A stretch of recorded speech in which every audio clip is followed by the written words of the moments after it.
दोस्तों, आप देख रहे हैं सद्दाम सर ऑफिशियल। इसमें आज हम भौतिकी के बहुत ही महत्वपूर्ण क्वेश्चन लेके आए हैं जो कि मोस्ट वीवीआई है ना। तो आप ये वीडियो को अंतिम तक देखिए।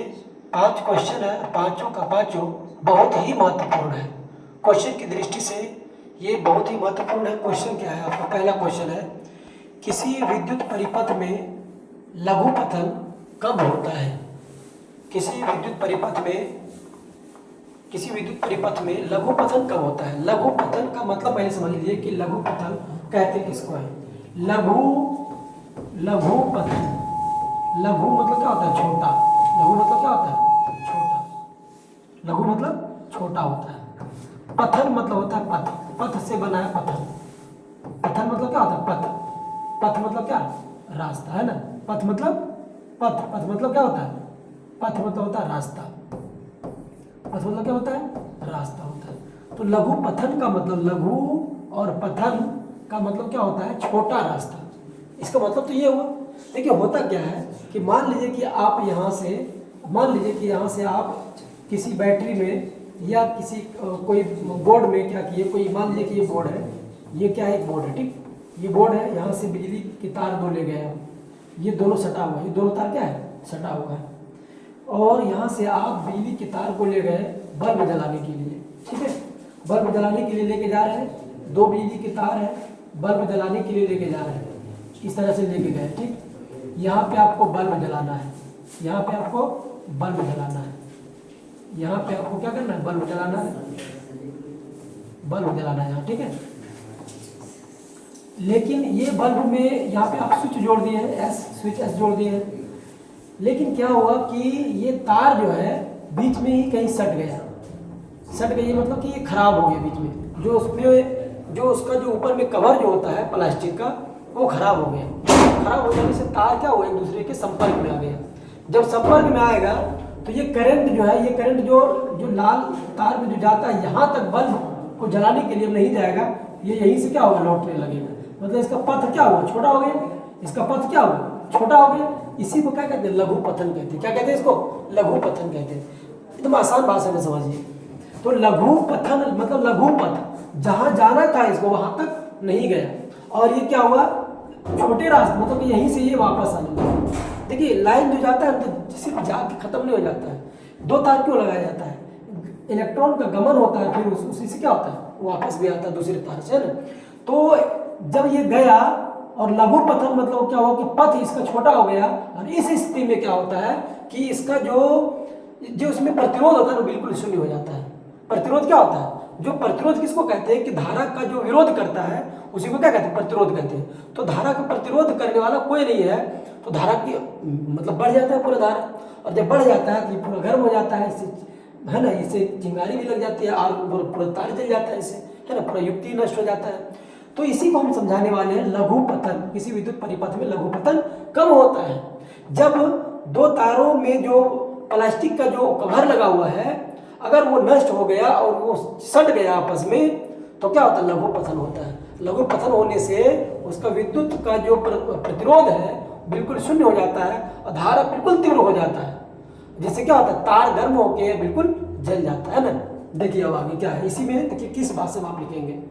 जब विद्युत परिपथ में तारों के ऊपर के विद्युत रोधी परत, जिसे को हम लोग प्लास्टिक वाला न रहता है, लाल हरा इस तरह से ना, विद्युत रोधी परत खराब या क्षतिग्रस्त हो जाते हैं, तब वे आपस में क्या होते हैं? जब विद्युत परिपथ में तारों के ऊपर विद्युत रोधी परत खराब या क्षतिग्रस्त हो जाते हैं, तब वे आपस में क्या होते हैं? आपस में संपर्क में आ जाते हैं। क्या होता है? एक दूसरे से मिल जाते हैं, संपर्क में आ जाते हैं। ऐसा होने पर परिपथ का प्रतिरोध क्या होता है? लगभग शून्य हो जाता है। ऐसा होने पर प्रतिरोध क्या होता है? लगभग शून्य हो जाता है। प्रतिरोध उसमें बिल्कुल कम हो जाता है ना। और विद्युत परिपथ में बहुत अधिक धारा प्रवाहित होने लगती है, तेज गति से धारा प्रवाहित होने लगती है ना, बहुत अधिक धारा प्रवाहित होने लगती है, जिससे क्या होता है? जिससे लघु पतन कहते हैं। इसी को क्या कहते हैं? इसी को लघु पतन कहते हैं। देखिए ट्रैफिक में थोड़ा सा इंग्लिश था, इंग्लिश ही रह गया है ना। जिसे लघुपतन कहते हैं, जिससे अब जब लघुपतन हो जाएगा तो क्या होगा, जिससे चिंगारी उत्पन्न हो सकती है या आग भी लग सकती है। इसी लघुपतन को हम लोग क्या कहते हैं, शॉर्ट सर्किट कहते हैं। क्या कहते हैं, शॉर्ट सर्किट, है ना। इंग्लिश में क्या कहते हैं इसको, शॉर्ट सर्किट नहीं कहते। शॉर्ट सर्किट के कारण आग लग गया, फैक्ट्री में आग लग जाता है, कहीं घर में आग लग जाता है ना। तो ये हो गया आपका लघुपतन। हम उम्मीद करते हैं कि ये आपको समझ में आया होगा, है ना। तो लघुपतन का मतलब क्या होता है कि जैसे कि मान लीजिए कि यहाँ से कोई बैटरी है या ये मान लीजिए कि बोर्ड है, बोर्ड से हमको यहाँ से ले जाकर ये मान लीजिए कि स्विच है ना, स्विच यहाँ पे आपको बल्ब लगा हुआ है, तो इधर से 2 तार लेके गए, इधर से यहाँ पे बल्ब स्विच को ऑन कर दिया, जलने लगा। जब गया तो मान लीजिए कि इससे जा रहा है, तो यहाँ पे क्या हुआ, मान लीजिए यहीं पे जाके सट गया तार, तो ये क्या हुआ, वहाँ पे ना जा करके यहीं से क्या होगा, लौटने लगेगा, है ना, लौटने लगेगा। तो ये लघु पतन क्या हो गया, पथ जो छोटा हो गया। तो इस स्थिति में क्या होता है, कब होता है, जब तार खराब हो जाता है, ऊपर वाला कवर खराब हो जाता है, जब सट जाता है तो ये पथ क्या होता है, लघु हो जाता है। इसीलिए इसको क्या कहते हैं, लघु पतन कहते हैं ना। पथ इसका जो रास्ता जो छोटा हो जाता है, लघु पतन। और इस स्थिति में इसका प्रतिरोध क्या होता है, बिल्कुल शून्य, जैसे शून्य के बराबर हो जाता है, या तो लगभग शून्य हो जाता है। और ये बिल्कुल इसका जो प्रतिरोध जो धारा जो होता है वो तीव्र हो जाता है। इस स्थिति में क्या होता है, तार गर्म हो जाती है, आग भी लग सकती है ना। अगर स्क्रीनशॉट करना है तो आप कर लीजिए, हम दूसरा सवाल बताते हैं फिर, ठीक है। देखिए अगला सवाल क्या है, बहुत ही इंपॉर्टेंट सवाल है, बहुत ही इंपॉर्टेंट सवाल है। आगे देखिए क्या क्या है, विद्युत परिपथ में अतिभारण का क्या अर्थ है। विद्युत परिपथ में अतिभारण का क्या अर्थ है। अतिभारण का मतलब क्या होता है, समझ लीजिए आप, बहुत आसान भाषा में आप जवाब दीजिएगा, जरूरी नहीं कि जो लिखा हुआ है उसी को आपको देख देख के याद करना है। देखिए अतिभारण, मान लीजिए कि हम क्या किए कि एक एकदम पतला तार लाए और क्या कि फ्रिज में लगा दिए उसको, पतला का तार को क्या किए, फ्रिज में लगा दिए, और उसी से फ्रिज हम चलाना चाह रहे हैं। 1-2 मिनट अगर चल पाया तो, नहीं तो क्या होगा, वो अपने आप क्या, वो जल जाएगा। क्यों जला, क्योंकि फ्रिज को चाहिए करंट ज़्यादा, और वो क्या होता, धारा उसमें प्रवाहित हो नहीं पा रहा है, मतलब वो ज़्यादा खींच रहा है, लेकिन वो तार जो बर्दाश्त नहीं कर पा रहा, उतना धारा वो जो जितना बह रहा है, मतलब कि जितना क्षमता है तार में धारा बहने का, उससे भी ज़्यादा वो खींचना चाह रहा है कौन, फ्रिज। अब उतना वो धारा दे नहीं पा, मतलब देने के कारण वो क्या होता है, बिल्कुल गर्म हो जाता है, और गर्म होकर वो जल जाता है तार। इसी को क्या कहते हैं, अतिभारण कहते हैं। मतलब ज़्यादा भार, वो हम लोग नहीं कहते कि बहुत ज़्यादा भार लोड पड़ जाता है तार पर, है ना। अब एक पतला तार में बड़ा चीज लगा देंगे, फ्रिज जैसे हम उदाहरण दिए, तो जब उधर से जब करंट आएगा तो फ्रिज को तो ज़्यादा करंट चाहिए, अब वो तार क्या करेगा, उतना करंट दे नहीं पाएगा, उतना उसमें धारा प्रवाहित हो नहीं पाएगा, तो उसमें क्या होगा, अतिभारण होगा ना, ज़्यादा, मतलब चूंकि वो उतना कर नहीं पाएगा, तो इसी को क्या कहते हैं, अतिभारण कहते हैं। इसी को अतिभारण कहते हैं, मतलब कि तार की क्षमता से ज़्यादा खींच रहा है और वो देने से बिल्कुल असमर्थ है, समझ लीजिए। तो इसी को क्या कहते हैं, क्या कहते हैं, इसको कहते हैं अतिभारण। मतलब कि तार पर जो वायर लगा हुआ है, परिपथ में जो तार लगा हुआ है, उस पर भार अधिक पड़ रहा है, लोड पड़ रहा है उस पर ज़्यादा, इसी को क्या कहते हैं, अतिभारण कहते हैं। देखिए क्या है अतिभारण, किसको कहते हैं, तो अतिभारण जो है, यदि किसी विद्युत परिपथ में लगे उपकरणों द्वारा खींची, उपकरण मतलब क्या, मान लीजिए फ्रिज, अभी फ्रिज को उदाहरण दिए, फ्रिज ही मान लिया, उपकरणों जैसे कि मान लीजिए कि फ्रिज है ना, या तो कोई भी चीज़ आप मान सकते हैं। आप मान लीजिए कि हीटर लगा रहे हैं, उपकरण में आप हीटर लगा सकते हैं, या तो फिर आप जो आयरन हम लोग मारते हैं वो लगा, वो भी ज़्यादा करंट खींचता है ना, या तो फिर आप मोटर कोई लगा सकते हैं। तो उपकरण में मोटर, फ्रिज, आयरन, ये सब इत्यादि। यदि किसी विद्युत परिपथ में लगे उपकरणों द्वारा खींची गई विद्युत धारा, जो उसमें विद्युत धारा खींच रहा है ना, उस परिपथ में उपयोग में लाए गए तार, मान लीजिए पतला तार आप लाए, परिपथ में जो उपयोग तार के वो क्या किए, बिल्कुल पतला तार लाए, तो पतला तार लगा दिए, और हम उपकरण लगा दिए, फ्रिज, मोटर, है ना, हीटर, या फिर आयरन भी बहुत ज्यादा लेता है, तो ये सब लगा दिए, तो वो पतला तार बेचारा संभाल नहीं पाएगा। क्यों, क्योंकि उस पर अति भार पड़ेगा, अति भारण, ज्यादा भार पड़ेगा उस पर, है ना, और वो क्या होगा, गल जाएगा तार। आप जानते होंगे ऐसे, है ना। तो हम लोग जानते हैं कि पतला तार में फ्रिज नहीं चलेगा, पतला तार में आयरन नहीं चलेगा, पतला तार में मोटर नहीं चलेगा, तो यही तो अतिभारण है। नहीं, पतला तार से नहीं हो पाएगा, ये तो गल जाएगा। ये तो गल जाएगा, क्यों गल जाएगा, क्योंकि उसमें अति ज्यादा, मतलब ज्यादा भार पड़ जाता है, तो इसी को क्या कहते हैं, अतिभारण कहते हैं। अब अपने शब्द, ये अपनी भाषा में है, इसी को अपनी भाषा में ही आप सजा के लिख दीजिएगा। देखिए क्या कहता है, यदि किसी विद्युत परिपथ में लगे उपकरणों में क्या क्या आप ले सकते हैं, फ्रिज, टीवी, फिर आपको मोटर, है ना, बड़ा पंखा या तो फिर कूलर, ये सब चीज बड़ा बड़ा चीज है ना, उपकरणों द्वारा खींची गई विद्युत धारा, जो विद्युत धारा खींच रहा है उसे, उस परिपथ में उपयोग में लाए गए तार, हम मान लीजिए तार हम पतला बिल्कुल उपयोग में लाए ना, उपयोग में लाए गए तार के धारा प्रवाहित करने की महत्तम क्षमता, जितना उससे धारा प्रवाहित हो सकता है, महत्तम ज्यादा ज्यादा जितना प्रवाहित हो सकता है, महत्तम क्षमता से अधिक हो जाती है। हमको चाहिए, फिर उसको चाहिए बहुत ज्यादा करंट, और बेचारा वो तार दे ही नहीं पा रहा है, पतला तार है ना, हो जाती है, तो क्या होता है, अतिभारण उत्पन्न हो जाता है। तो क्या होता है, तो समझ लीजिए अतिभारण हो रहा है, किस पर, तार के ऊपर, है ना। अतिभारण के कारण तार गर्म हो जाता है, वो गल जाता है, बिल्कुल नष्ट हो जाता है ना, आग भी लग सकती है इससे, है ना। तो इसको क्या कहते हैं, अतिभारण कहते हैं। आप लोग देखते होंगे कि तार कभी कभी क्या होता है, बिल्कुल एक दूसरे में चिपक जाता है गर्म होकर, है ना, प्लास्टिक को उखाड़िएगा तो नहीं उखड़ेगा, क्यों, अतिभारण के कारण, है ना। चलिए आगे सवाल देखते हैं। अगला सवाल में 3 नंबर में सवाल में क्या है, 3 नंबर सवाल में है कि विद्युत बल्ब में निष्क्रिय गैस क्यों भरी जाती है। बहुत ही इंपॉर्टेंट सवाल है, आपका सारा सवाल इंपॉर्टेंट है, मोस्ट वीवीआई सवाल, है ना। देखिए क्या कहता है कि विद्युत बल्ब में निष्क्रिय गैस क्यों भरी जाती है। भाई विद्युत बल्ब जो होता है उसमें निष्क्रिय गैस क्यों भरी जाती है। देखिए बल्ब जो होता है ना, बल्ब जो होता है, ये देखिए बल्ब जो होता है ये इस तरह का बल्ब होता है, ठीक है। बल्ब मान लीजिए कि आप एक बल्ब बना लीजिए, इस तरह से बल्ब हो गए, और यहाँ से आप इस तरह से घुमा दिए, ये आपका मान लीजिए कि बल्ब है, ठीक, ये बल्ब हो गया। यहाँ पे आपका, यहाँ पे जो है ये क्या है, बल्ब जलने वाला है, और यहाँ ये तो ऐसे, मतलब कि हम लोग इसको बनाएंगे तो यहाँ पे रहता है क्या, बनाने के लिए फिलामेंट रहता है, थोड़ा सा बड़ा बना लेते हैं, ठीक।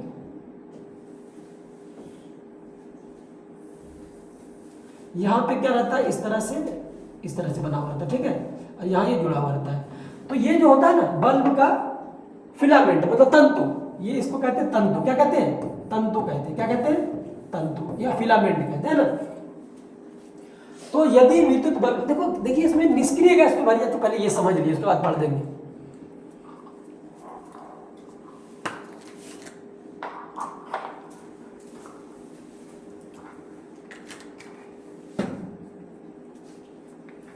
देखिए यदि विद्युत बल्ब में ये निष्क्रिय गैस अगर नहीं भरेगा ना, तो निष्क्रिय गैस का मतलब होता क्या, पहले ये जान लीजिए। जिससे निष्क्रिय मतलब कि जो क्रिया नहीं करे, निष्क्रिय मतलब जो क्रिया नहीं करे उसको क्या कहते हैं, निष्क्रिय कहते हैं। निष्क्रिय मतलब जैसे कि हीलियम, नियोन, फिर आप ले लीजिए निष्क्रिय में आर्गन, क्रिप्टन, जेनॉन, रेडॉन, ये सब क्या है, निष्क्रिय गैस, है ना। तो निष्क्रिय गैस इसमें भरी जाती है, क्या कारण है। अगर निष्क्रिय गैस नहीं भरेंगे तो इसमें वायु रहेगा, और वायु रहेगा तो वायु में O2 रहेगा, ऑक्सीजन रहेगा, ऑक्सीजन से यह अभिक्रिया करके क्या होगा, भंगुर हो जाएगा। ऑक्सीजन से ये फिलामेंट जो है ये टंगस्टन का होता है, किसका होता है, टंगस्टन का होता है। और टंगस्टन जो है, टंगस्टन किसका होता है, फिलामेंट किसका होता है, टंगस्टन का होता है, किसका होता है फिलामेंट, तंतु किसका होता है, बना हुआ टंगस्टन का होता है। और टंगस्टन का जब होता है तो ये O2 से अभिक्रिया करके ये वाला जो फिलामेंट, ये जो तंतु बना हुआ, ये क्या होगा, भंगुर हो जाएगा, टूट जाएगा। यही भंगुर से बचाने के लिए वो हवा को निकाल के निष्क्रिय गैस भर दी जाती है। काहे कि निष्क्रिय गैस अभिक्रिया करेगा ही नहीं, उसका नाम ही निष्क्रिय है। तो निष्क्रिय गैस किसी से क्रिया नहीं करता है, जब क्रिया नहीं करेगा तो ये भंगुर नहीं होगा, ये टूटेगा नहीं, है ना। यही कारण है कि इसमें खींच के, हवा को खींच के क्या किया जाता है, निष्क्रिय गैस भर दी जाती है। तो एक दो चीज याद रखिएगा, ये तंतु हो गया, क्या कहते हैं, तंतु या इसको फिलामेंट कहते हैं। किसका बना होता है, तो टंगस्टन का बना होता है। किसका बना होता है, टंगस्टन का बना होता है। उससे वायु निकाल लिया जाता है और उसमें निष्क्रिय गैस भर दिया जाता है। क्यों, क्योंकि उससे अगर वायु नहीं निकालेंगे तो वायु में क्या होता है, O2 होता है, ऑक्सीजन होता है, और ऑक्सीजन से अभिक्रिया करेगा, क्या करेगा, अभिक्रिया करके वो क्या होगा, भंगुर हो जाएगा। यही कारण है कि उससे ऑक्सीजन क्या किया जाता है, मतलब हवा निकाल के निष्क्रिय गैस भर दिया जाता है, ताकि वो अभिक्रिया नहीं करे। और वो जब अभिक्रिया नहीं करेगा तो वो टूटेगा नहीं, बचल रहेगा, है ना। चलिए देखिए इसको अब पढ़ देते हैं, स्क्रीनशॉट करना होगा तो आप कर लीजिएगा, ठीक है। यदि विद्युत बल्ब में लगे फिलामेंट या तंतु, इसको क्या कहते हैं, हिंदी में तंतु कहते हैं। तंतु से हवा की उपस्थिति में विद्युत धारा प्रवाहित, हवा की उपस्थिति में, अगर उसमें हवा है और उसकी उपस्थिति में यदि विद्युत धारा प्रवाहित की जाए तो क्या होगा, इसमें हवा है और हवा की उपस्थिति में यदि विद्युत धारा प्रवाहित की जाए तो यह क्या होगा, हवा के ऑक्सीजन, हवा में ऑक्सीजन रहता है 21%, हवा में कितना ऑक्सीजन रहता है बोलिए, लगभग कितना, लगभग 21% रहता है ना।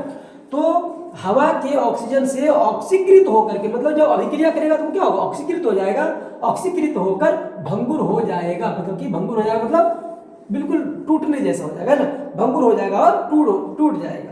इसलिए फिलामेंट को टूटने से बचाने के लिए क्या किया जाता है, बचाने के लिए कांच के बल्ब के अंदर की हवा को निकाल कर निष्क्रिय गैस भर देते हैं, है ना, निष्क्रिय गैस भर दी जाती है, ताकि ना तो उसमें ऑक्सीजन रहेगा, ना तो ये टंगस्टन का जो फिलामेंट बना हुआ है वो अभिक्रिया करेगा, ना तो वो टूटेगा, है ना। चलिए हम उम्मीद करते हैं कि बहुत अच्छा से आपको समझ में आया होगा। स्क्रीनशॉट कर लीजिए और अपने भाषा में जवाब दीजिएगा, रट्टा रट्टी नहीं मारिएगा, है ना। हम जितना भी वीडियो बनाएंगे आपको इसी तरह से हम क्या करेंगे, रट्टा मारने से बचाएंगे, है ना। चलिए आगे देखते हैं, अगला सवाल क्या है। देखिए अगला सवाल आपको 4 नंबर में है, विद्युत फ्यूज क्या है, विद्युत फ्यूज क्या है। देखिए आप विद्युत फ्यूज से परिचित हैं, विद्युत फ्यूज आप जानते हैं कि विद्युत फ्यूज क्या है, लेकिन आपको पूछेगा ना बता नहीं पाइएगा। देखिए हम विद्युत फ्यूज लेके आए हैं, ये क्या है, ये जो आपका घर में है ना इस तरह देखिए तो पहचानिए इसको, विद्युत फ्यूज है कि नहीं है, इसी को विद्युत फ्यूज कहते हैं। क्या कहते हैं, विद्युत फ्यूज। दिख रहा है ठीक से आपको, देखिए इसमें यहाँ पे देखिए एक तार लगा हुआ, देखिए एक तार लगा हुआ है ना, यहाँ पे एक तार लगा हुआ, अगर ये तार गल जाए तो हमारा जो घर में जो करंट जा रहा है वो नहीं जाएगा, अगर ये टूट जाए गल जाए तो हमारा जो घर में जो करंट जा रहा है वो नहीं जाएगा। इसी को क्या कहते हैं, इसी को कहते हैं फ्यूज कहते हैं। क्या कहते हैं, विद्युत फ्यूज कहते हैं। अब इसका काम क्या है ये बताते हैं। देखिए मान लीजिए कि एक तरफ से यहाँ से चिपका हुआ है और दूसरा का तरफ से यहाँ से चिपका हुआ है, तब करंट जो है प्रवाहित हो रहा है, और अगर ये बीच वाला तारे कट जाएगा तो करंट जाएगा नहीं। और ये कटता क्यों है, जब घर में लघुपतन या अतिभारण होता है या फिर अधिक धारा प्रवाहित अचानक से होने लगती है, जो कि पंखा, बिजली, पंखा, रेफ्रिजरेटर या फिर जितना भी उपकरण घर में लगे हुए हैं वो सब नष्ट हो सकता है। तो उसके कारण क्या किया जाता है, ये जो है फ्यूज लगाया जाता है कि अगर ऐसी स्थिति हो जाए कि लघुपतन या अतिभारण या कोई और समस्या हो जाए, अचानक से तेज गति से धारा बहने लगे, तो सभी चीज को बचाने के लिए ये युक्ति काम आता है। क्या होता है, ये जो तार है ना, ये वाला ये तार ही गल जाएगा तो इसका कनेक्शन में क्या होगा, खत्म हो जाएगा, इसका परिपथ भंग हो जाएगा, टूट जाएगा परिपथ, है ना। ये परिपथ क्या होगा, टूट जाएगा। जैसे कि यहाँ से करंट जा रहा है तो इधर से जा रहा है, ये तो तार तो खत्म हो गया, एक देखिए एक यहाँ लगा रहता है, एक यहाँ लगा रहता है, तब इधर से करंट इधर जाता है। जब ये तारे खत्म हो जाएगा, दिख रहा होगा ना आपको ये तार बीच वाला, तो ये तारे जब खत्म हो जाएगा, गल जाएगा, तो फिर क्या होगा, आगे करंट जाएगा ही नहीं। तो क्या होता है ना कि जैसे मान लीजिए कि इधर से तार जा रहा है, ठीक, जैसे मान लीजिए कि क्या हो रहा है कि इधर से मान लीजिए कि करंट जा रहा है, यहाँ पे बोर्ड है, यहाँ पे बोर्ड, आप बोर्ड को छोड़ दीजिए, यहाँ पे ऐसे ले लीजिए आप, और यहाँ पे फ्यूज को लगा दीजिए। तो फ्यूज यहाँ पे जब लगाएंगे तो यहाँ पे जब ये दोनों को संपर्क में कौन लाएगा, यही ना लाएगा संपर्क में। और जब यहाँ ये तारे गल जाएगा, यहाँ से ये तार यहाँ से गल जाएगा, तो क्या होगा, ये संपर्क इसका टूट जाएगा, और संपर्क टूट जाएगा तो जो घर में उपकरण लगे हुए हैं वो जलने से बच जाएंगे, खराब होने से बच जाएंगे, है ना। यही कारण है कि घर में क्या किया जाता है, ये फ्यूज लगाया जाता है। ये जो है फ्यूज मतलब विद्युत फ्यूज, ये फ्यूज लगाया जाता है ना। हम उम्मीद करते हैं आप समझ गए होंगे, लेकिन फिर देखिए भाषा में आप किस तरह से लिखेंगे वो देख लीजिए, ठीक है। तो क्या है, विद्युत फ्यूज या फ्यूज एक ऐसी युक्ति है, देखिए एक ऐसी युक्ति है, यही इसी को युक्ति है ना, एक ऐसी युक्ति है जिसमें बहुत कम गलनांक वाले पदार्थ का एक छोटा तार होता है, बहुत कम। ये जो छोटा तार है ना, ये जो छोटा तार है बहुत कम गलनांक वाले, थोड़ा सा ज्यादा करंट आएगा गल जाएगा, ये बहुत कम गलनांक इसका होता है। थोड़ा सा ज्यादा करंट आएगा ये गल जाएगा, अतिभारण होगा, लघुपतन होगा, गल जाएगा ये, है ना, मतलब शॉर्ट सर्किट होगा तब गल जाएगा ये। तो कह रहा है कि बहुत कम गलनांक वाले पदार्थ का एक छोटा तार है जिसे विद्युत परिपथ में सुरक्षा की दृष्टि से लगाया जाता है। कहा है कि अगर ज्यादा धारा प्रवाहित होगा तो घर में जो टीवी है, फ्रिज है, सब खराब हो जाएगा ना, तो सुरक्षा की दृष्टि से लगाया जाता है। जब अतिभारण अथवा लघुपतन, अतिभारण या लघुपतन, अभी हम लोग दोनों चीज पढ़ चुके हैं ना, अतिभारण या लघुपतन के कारण विद्युत परिपथ में अधिक प्रबलता की विद्युत धारा प्रवाहित होने लगती है, मतलब कि बहुत ज्यादा विद्युत धारा प्रवाहित होने लगती है, तब ये तार क्या होता है, तब ये तारे गल जाता है। भाई तुम बहाते रहो जितना बहाना है, जितना घर में है सामान रखा हुआ, जो पंखा है, फ्रिज है, टीवी है, सब क्या होगा, सुरक्षित रह जाएगा ना। तो विद्युत परिपथ में अधिक प्रबलता की धारा प्रवाहित होने लगती है, तब फ्यूज गल जाता है। क्या होता है, फ्यूज गल जाता है, जिसे फ्यूज का उड़ जाना नहीं कहते हैं, कहते हैं फ्यूज भी उड़ गया है। क्या कहते हैं लोग, फ्यूज भी उड़ गया, भाई फ्यूज उड़ गया, तो जिसे फ्यूज का उड़ जाना भी कहते हैं। और विद्युत परिपथ भंग हो जाता है। विद्युत परिपथ क्या होता है, भंग हो जाता है, मतलब कनेक्शन खत्म, है ना, जिससे उस परिपथ में लगे पंखा, टीवी आदि, मतलब जितना भी तो आपके घर में है, क्या होता है, जलने से बच जाते हैं। ये आपका क्वेश्चन नंबर 4 क्लियर हो गया है ना। स्क्रीनशॉट करना है भाई तो आप कर सकते हैं। चलिए आगे बढ़ जाते हैं। चलिए आगे बढ़ जाते हैं। आपका 5 नंबर का सवाल क्या है ये देख लीजिए। 5 नंबर का सवाल है आपका कि ओम का नियम को लिखे।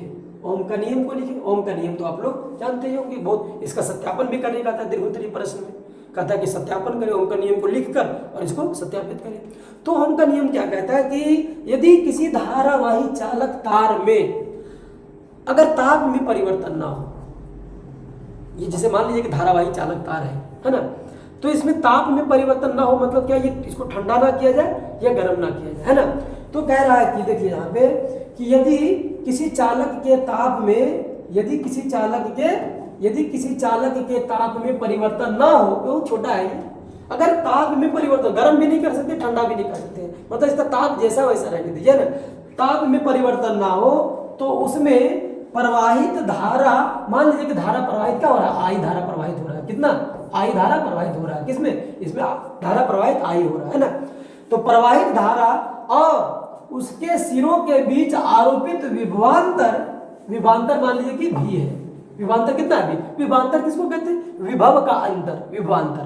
विभव मतलब क्या होता है, विद्युत की शक्ति को हम लोग विभव कहते हैं ना। जैसे कि मान लीजिए विभवांतर क्या होता है, यहाँ पे एक बल्ब लगा दीजिए आप, तो जो धारा यहाँ से जा रहा है कुछ तो खर्च हो जा रहा है यहाँ, तो यहाँ का और यहाँ का विभव का जो अंतर होगा, मतलब विभवांतर होगा, वो अलग अलग हो जाएगा ना। तो विभवांतर क्या होता है, यदि किसी चालक के ताप में परिवर्तन ना हो तो उसमें प्रवाहित विद्युत धारा जो है, इसमें जो प्रवाहित विद्युत धारा आई जो है, क्या होगा, उसके सिरों के बीच आरोपित विभवांतर को हम लोग भी कहते हैं। क्या कहते हैं, भी कहते हैं इसको, है ना, शॉर्ट में इसको क्या कहते हैं, भी कहते हैं। विभवांतर के समानुपाती होता है। क्या होता है, विभवांतर के समानुपाती होता है। विभवांतर के समानुपाती होता है। क्या होता है, तो हम लोग लिख सकते हैं कि आई समानुपाती भी, है ना। फिर से बात देख लीजिए, यदि किसी चालक के ताप में परिवर्तन ना हो, न गर्म हो न ठंडा हो, तो उसमें प्रवाहित विद्युत धारा, मतलब कि आई, प्रवाहित विद्युत धारा आई किसके समानुपाती होगा, इसके जो छोर, इसके जो है ना किनारा, एक छोर से दूसरा, जो कहीं भी दो बिंदु ले लीजिए, तो इसके दो बिंदु, मतलब कि इसके किनारों के, देखिए उसके सिरों के बीच, यहाँ पे सिरों लिखा हुआ है, इसके सिरों के बीच जो विभवांतर है उसके समानुपाती होगा। मतलब कि समानुपाती का मतलब होता है, समानुपाती देखिए आई समानुपाती भी हो जाएगा, है ना, आई समानुपाती भी हो जाएगा। यहाँ पे समानुपाती को ऐसे आप लिख दीजिए, देखिए ये ऐसे, है ना, ये समानुपाती ऐसे होता है, ठीक। तो क्या हो जाएगा, उसके सिरों के बीच आरोपित विभवांतर के समानुपाती होती है। अगर आप समानुपाती को हटाएंगे, अगर आप समानुपाती को हटाएंगे तो क्या होगा, देखिए इसके बदले में आपको समानुपाती, देखिए फिर से हम यहां दे रहे हैं, ये ऐसे दिया गया है, समानुपाती ऐसे दिया था, ठीक है। देखिए समानुपाती ऐसे दीजिएगा, ठीक। तो समानुपाती भी समानुपाती आर, मतलब कि भी समानुपाती क्या, भी सॉरी आई समानुपाती भी, आई समानुपाती हो गया। आई समानुपाती धारा का किसके समानुपाती होता है, विभवांतर के समानुपाती होता है। और यदि आई बराबर, अगर ये समानुपाती के जगह पर हम बराबर लिखेंगे तो भी बट्टे आर हमको अचर राशि देना होगा, जिसको हम लोग क्या कहते हैं, प्रतिरोध कहते हैं। क्या कहते हैं, प्रतिरोध कहते हैं। जहां आर क्या है, नियतांक, मतलब नियत अंक है, इसको बदला नहीं जा सकता। कहाँ, अचर ताप पर, ताप में परिवर्तन ना हो, अचर मतलब परिवर्तन ना हो, अचर ताप है, जिसे चालक का प्रतिरोध भी कहते हैं। इसको क्या कहते हैं, प्रतिरोध भी कहते हैं। क्या कहते हैं इसको, प्रतिरोध भी कहते हैं। क्या कहते हैं इसको? प्रतिरोध कहते हैं। तो फिर से एक बार समझ लीजिए कि ओम का नियम क्या कहता है कि सबसे पहले कि उसमें चालक में मतलब जो चालक तार है उसमें धारा में परिवर्तन ना हो, ये याद रखिएगा।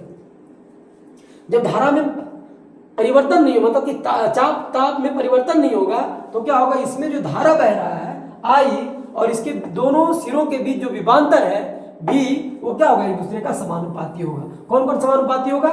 इसमें जो धारा बह रहा है आई और जो इसके बीच दो सिरों के बीच जो विभवांतर है, यहाँ और यहाँ का भी विभवांतर पहले समझ लीजिए।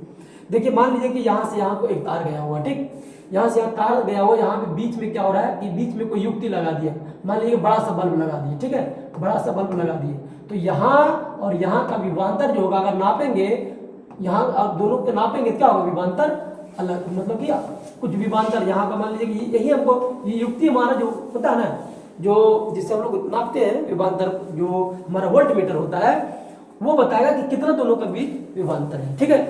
तो यदि किसी चालक के ताप में परिवर्तन ना हो तो उसमें प्रवाहित विद्युत धारा उसके सिरों के बीच आरोपित विभवांतर के समानुपाती होता है। ये हो गया समानुपाती। और अगर समानुपाती को हटाएंगे तो भी के बट्टे में क्या आएगा, आर आएगा, जो कि क्या है, आर क्या है यहाँ पे, आर नियतांक होगा, अचर ताप पर, ताप में परिवर्तन नहीं करना है ना। अचर ताप है, अचर नियतांक है, जिसे चालक का प्रतिरोध भी, इसको क्या कहा जाता है, चालक का प्रतिरोध भी कहा जाता है। हम उम्मीद करते हैं कि ये पहले आप स्क्रीनशॉट ले लीजिए इसका, है ना। और ये वीडियो हम 5 बहुत ही महत्वपूर्ण क्वेश्चन लेके आए थे आपके लिए। हम उम्मीद करते हैं कि वीडियो आपको अच्छा लगा होगा। आपके एग्जाम के लिए बहुत ये मोस्ट VVI क्वेश्चन है। हम उम्मीद करते हैं कि आपको ये ठीक लगा होगा और ये वीडियो आप दूसरे अपने दोस्तों तक भी पहुंचाइए, है ना। और वीडियो अच्छी लगी हो तो आप लाइक कीजिए, सब्सक्राइब कीजिए। और वीडियो देखने के लिए थैंक यू, धन्यवाद।